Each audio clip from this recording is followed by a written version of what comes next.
Dan saudaraku, dan kemudian kita melihat yang pertama, pengaruh Roh Kudus. Ya, pengaruh urapan Roh Kudus, pengaruh yang manis dari Roh Kudus untuk pengenalan kita akan Tuhan. Amin. Dan saudaraku, kita tahu ya sebenarnya begitu sedikit tentang Tuhan. Itulah sebabnya perlu selama-lamanya nanti untuk mengenal Tuhan kita, karena Dia Tuhan yang besar. Ya, oleh karena itu saudaraku, kita harus betul-betul bersandar kepada Roh Kudus supaya kita bisa mengenal Tuhan kita lebih dalam lagi. Haleluya. Nah, yang pertama kita lihat bagaimana Roh Kudus mempengaruhi pengenalan saudara akan Tuhan. Yang pertama, pimpinan Roh Kudus kepada kebenaran. Di bawah pengaruh yang manis Roh Kudus, saudara akan dipimpin kepada kebenaran. Suatu saudara membaca Alkitab. Haleluya. Jadi saudara waktu baca Alkitab, Roh Kudus itu akan berbicara kepada saudara.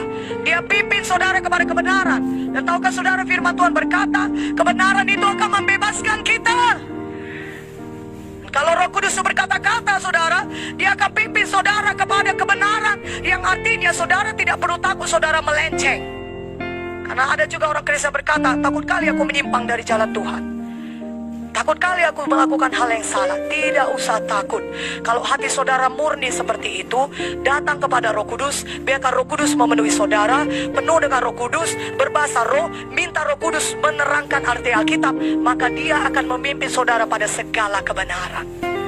Justru Dia lebih mau memimpin saudara pada segala kebenaran. Haleluya. Roh Kudus memimpin kepada kebenaran, sudah.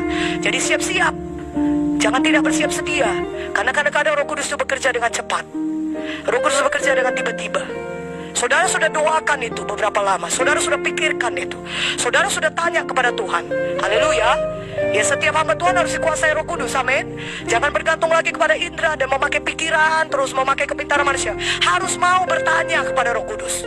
Apa yang harus kulakukan Roh Kudus? Apa yang harus kukerjakan hari ini? Bagaimana aku menghadapi ini? Nah, saudara sudah doakan itu begitu lama. Dan ketika Roh Kudus itu, saudara baca firman, Roh Kudus itu bisa berbicara kepada saudara. Kebenaran-kebenaran firman itu bisa muncul keluar. Dan itu juga merupakan satu berkat bagi saudara. Karena bisa saja Tuhan berkata, khotbahkan ini kepada jemaatmu, kata Tuhan. Tuhan pimpin seperti itu. Haleluya. Yang kedua, Roh Kudus mengingatkan. Ketika saudara berada di bawah pengaruh yang manis Roh Kudus, maka saudara akan terus diingatkan tentang segala yang sudah dikatakan Yesus. Yohanes 14 ayat 26. Ini sangat indah sekali saudara, karena setiap firman Tuhan yang pernah kita baca, kalau kita membiarkan diri kita dikuasai Roh Kudus akan bisa mengingatkannya kepada kita. Firman Tuhan yang kita dengar daripada gembala sidang atau daripada pengajar-pengajar saudaraku, pemimpin-pemimpin kita, saudara, Roh Kudus bisa mengingatkannya kembali. Dan firman Tuhan yang pernah saudara baca, Roh Kudus lah yang mengingatkannya. Kadang-kadang kita tidak mempelajari itu pada hari itu. Bukan itu yang kita baca firmannya. Tapi ketika kita melayani seseorang, Roh Kudus bisa mengingatkan kita. Dan hal ini bisa kita peroleh dengan cepat. Dan kita tidak menjadi buntu kalau kita membiarkan diri kita dikuasai Roh Kudus. Segera Roh Kudus akan menolong kita, karena memang kerjanya ini mengingatkan kita untuk firman Tuhan yang pernah diajarkan kepada kita. Haleluya. Yang ketiga, pengajaran langsung dari Roh Kudus.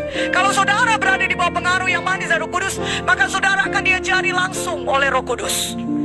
Roh Kudus itu bisa langsung berbicara kepada saudara, dan Dia mengajari saudara akan hal-hal yang bahkan belum pernah saudara dapatkan dari orang lain. Karena Roh Kudus itu bisa mengajar kita secara langsung. Sebab di 1 Yohanes 2:27, sebab di dalam diri kamu tetap ada pengurapan yang telah kamu terima daripadanya. Karena itu tidak perlu kamu diajar oleh orang lain, tapi sebagaimana pengurapan yang mengajar kamu tentang segala sesuatu, dan pengajarannya itu benar, tidak dusta, dan sebagaimana ia dahulu telah mengajar kamu, demikianlah hendaknya kamu tetap tinggal di dalam Dia. Jadi kalau kita tinggal membiarkan Zoe menguasai kita, Roh Kudus menguasai kita tiap hari, saudara akan dapat banyak hal-hal yang baru dari Tuhan. Ya, tidak secara implisit itu dikatakan kepada saudara ya di dalam sidang Tuhan ini, tapi ketika saudara berada di tempat pelayanan, saudara dengar langsung dari Roh Kudus, ini begini, ini begini, ini begini, ini begini. Haleluya. Yang keempat, pengetahuan dari Roh Kudus.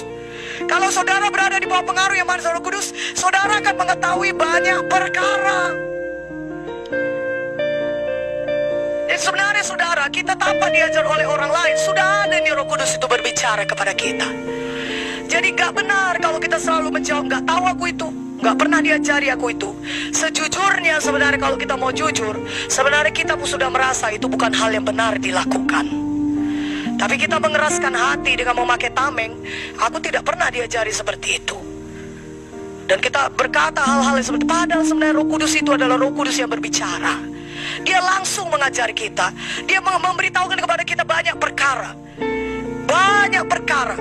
Tentunya yang perkara-perkara yang perlu saudara ketahui, yang dirasa perlu untuk pelayanan atau kehidupan pribadi saudara, Roh Kudus sangat berbicara. Ya saudaraku, karena itu saudara, mari kita rindu Roh Kudus, dikuasai olehnya. 1 Yohanes 2:20, tetapi kamu telah beroleh pengurapan dari Yang Kudus, dan dengan demikian kamu semua mengetahuinya. Saudaraku, itulah dia kalau Roh Kudus itu berbeda, sudah. Kalau zaman perjanjian lama berbeda, hanya orang-orang tertentu yang dikuasai Roh Kudus yang diurapi. Tapi sekarang semuanya kita bisa mengenal pengenalan akan Tuhan, saudaraku, lewat Roh Kudus. Amin.